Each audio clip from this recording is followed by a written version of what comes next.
Hello friends, मैं सरस्वती सार kitchen 28 में आप सबका स्वागत है। तो आज मैं बहुत ही स्पेशल रेसिपी लेकर आई हूँ।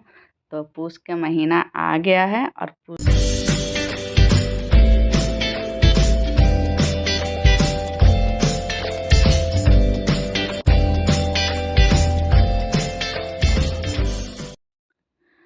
के महीने में नया वाला चावल को पीस के चावल का आटा तैयार कर लेते हैं और पूरे सर्दियाँ इंजॉय करते हैं। तो यहाँ मैंने कढ़ाई ले लिया है और इसमें 2 कटोरी पानी ले लिया है, आधा चम्मच नमक लिया है और 1 चम्मच मैंने इसमें रिफाइंड ऑयल डाल दिया है। तो आप सरसों तेल भी डाल सकते हैं।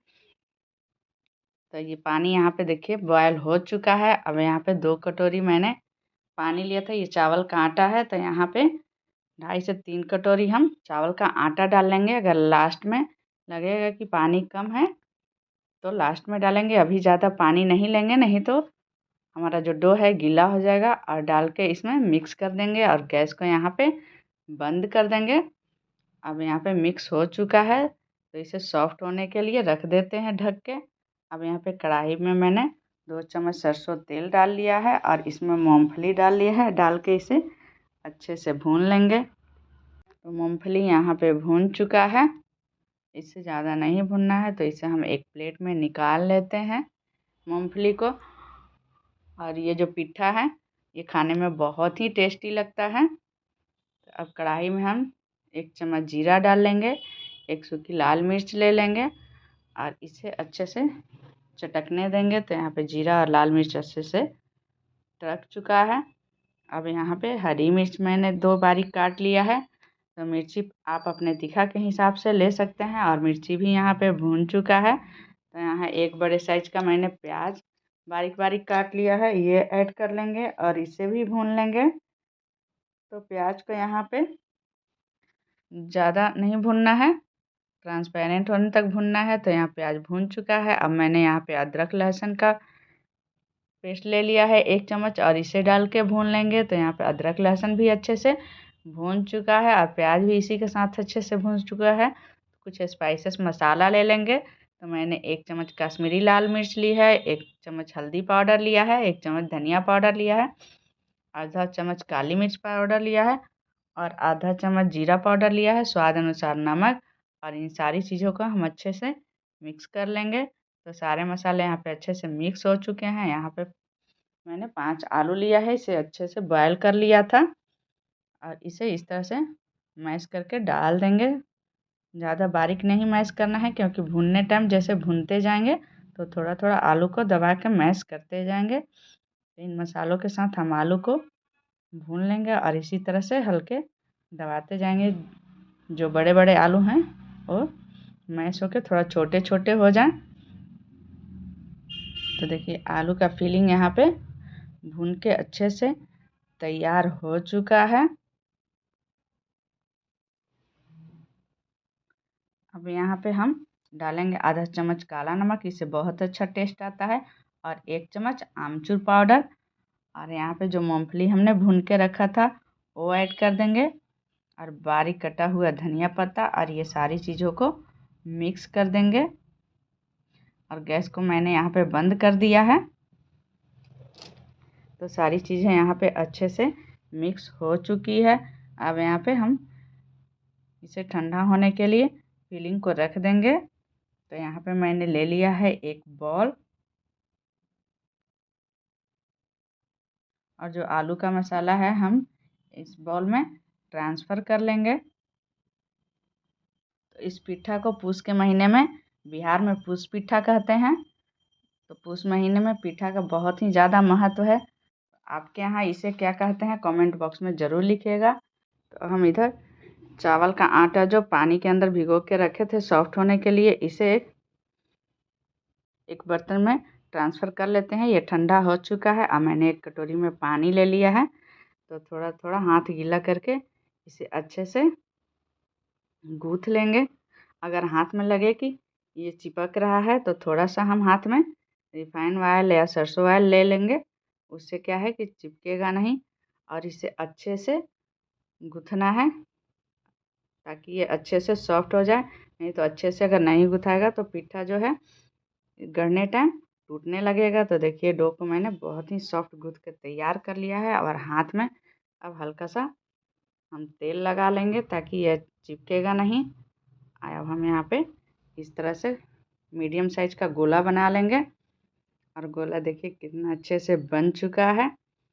तो ध्यान रखना है कि ये ज़्यादा ना डो को हार्ड करना है और ना ही ज़्यादा सॉफ्ट करना है, मीडियम रखना है। तो यहाँ पे देखिए मैंने इस तरह से कटोरी बना लिया है और जो मैंने स्टफिंग तैयार करके रखा था इसमें 2 चम्मच अच्छे से डाल लेंगे और डाल के इसे दबा दबा के इस तरह से राउंड में गोल कर लेंगे। तो ये बहुत ही आसान है बनाना।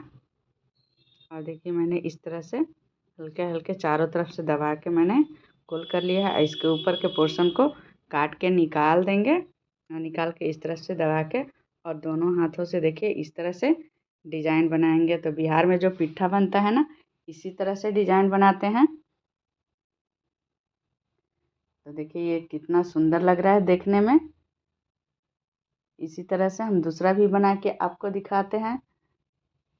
तो दूसरा भी इसी तरह से गोला ले लेंगे और बना के कटोरी कर लेंगे।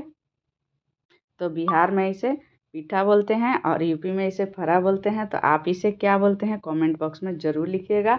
और किसको किसको पिठा खाना पसंद है ये भी लिखिएगा।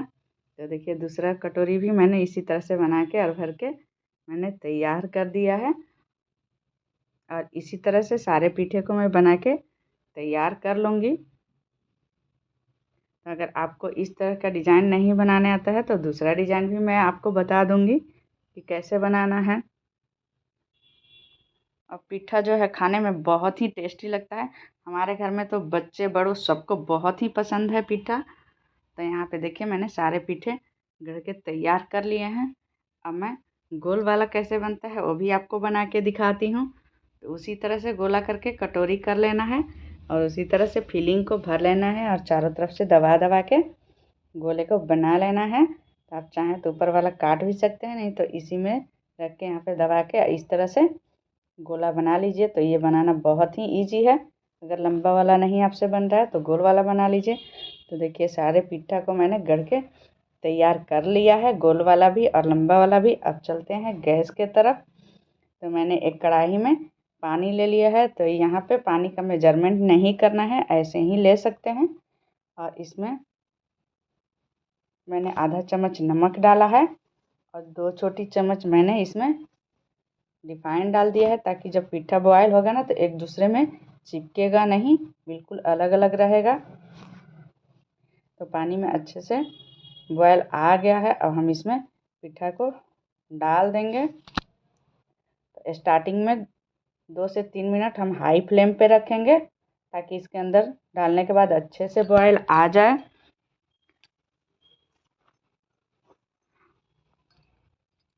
अब अच्छे से बॉयल आने के बाद मीडियम फ्लेम पे हम 20 मिनट के लिए इसे पकाएंगे। तो देखिए इसे हल्के हाथों से हम चलाएंगे ताकि ये टूटे ना।